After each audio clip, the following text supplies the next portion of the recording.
Hi, I'm Lefty Kreh and I work for Temple Fork Outfitters, which I think makes some of the finest fly rods in the world. And the nice thing about it is everybody at Temple Fork that I know is a serious fly fisherman. We design rods specifically for fishing and the customer. I also know that if you could cast better, you could probably catch more fish and have more fun. The problem is that lots of us don't have either the facilities to go out and practice, or we don't have the time. And so we have designed what we call our office rod, which is virtually a new type of yarn rod. The old yarn rods that I've used never really cast quite like a fly rod, but this one does. And another feature, we made this 21 inches long, so you could take this on your trips with you when you're staying in a motel room. You could practice at home. You could even practice when you come in from fishing. And what I'd like to do now is use a bottle and a stick and give you my idea of the basic principles of fly casting. Then we'll use the rod and show you how you can make all kind of casts, from a spay cast like a circle tee or snap tee to a roll cast on a smooth, slick floor, or just about any kind of cast you could make with a fly rod.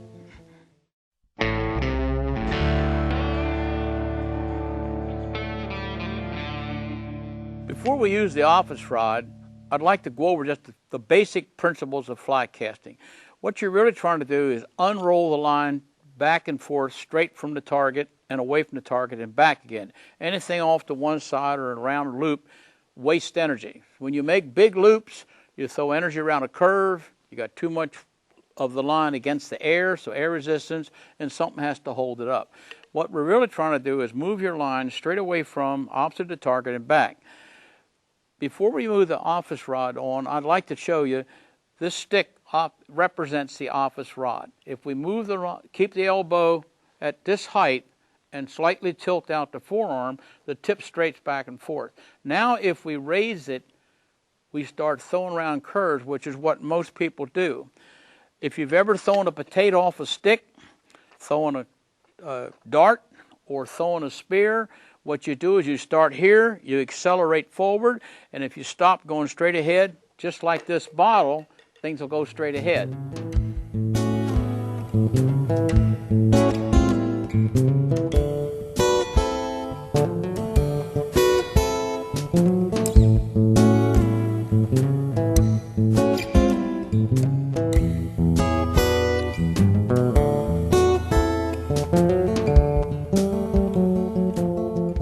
So what we're going to do now is use the office rod to show you these fundamentals.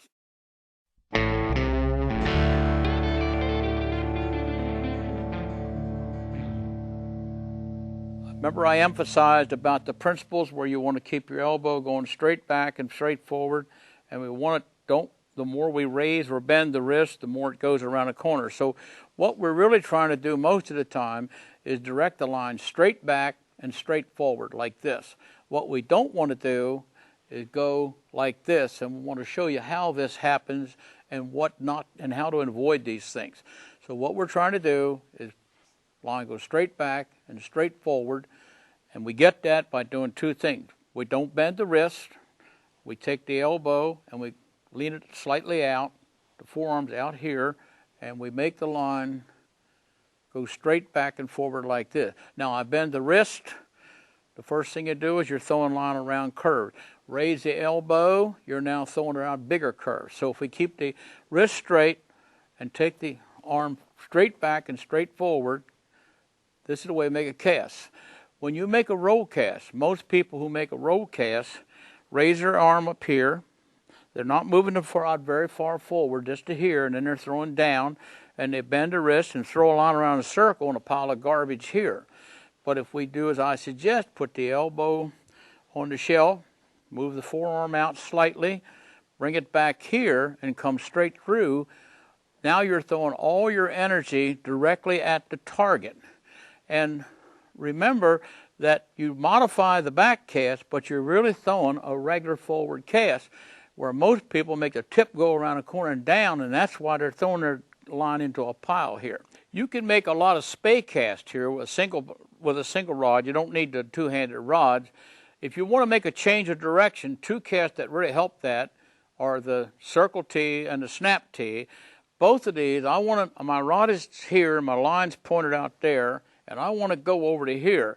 And I don't have any room back here. If I snap this thing like this, you can see the line now is lined up so I can make this cast.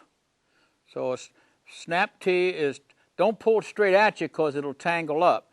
Just come down on a very slight angle, like that, in the direction you want to go. The line will come back here and you can make this cast.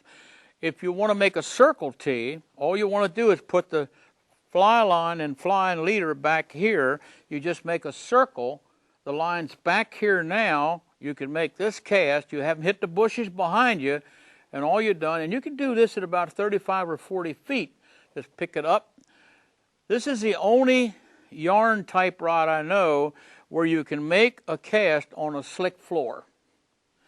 So this is our office rod, and it casts like a real fly rod. Taken apart, you can put this in your luggage, you can carry this with you, you can put it in the overhead, you can take this to the motel with you, you can try it in your home or your office, you can do it on a slick floor.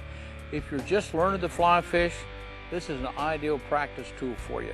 Or if you're someone who already knows how to fly cast and maybe you're having some problems, this will help you correct them. And it'll let you learn new casts too, like some of the things we've demonstrated here. Remember, you can make virtually any cast with an office rod that you can make with a fly rod. And as far as I know, this is the only yarn rod that really feels like you're casting a fly line.